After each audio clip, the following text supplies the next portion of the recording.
पहलगामच्या भ्याड हल्ल्याला आज 1 महिना पूर्ण झालाय।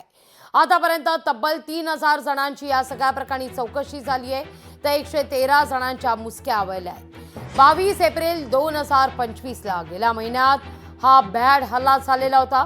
दहशतवादी हल्ल्यात 26 जणांचा दुर्दैवी अंत झाला होता।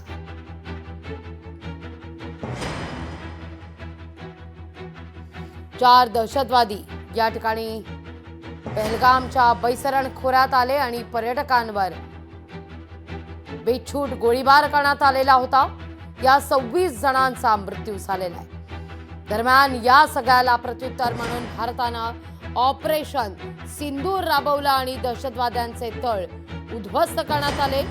लष्कर-ए-तोयबा आणि जैश-ए-मोहम्मद या दहशतवादी संघटनेचे जे तळ होते ते तळ उद्ध्वस्त करण्यात आलेले आहेत। पाकिस्तानात घुसून भारतीय सैन्यानं हे शौर्य दाखवलं आणि ही कारवाई केलेली आहे।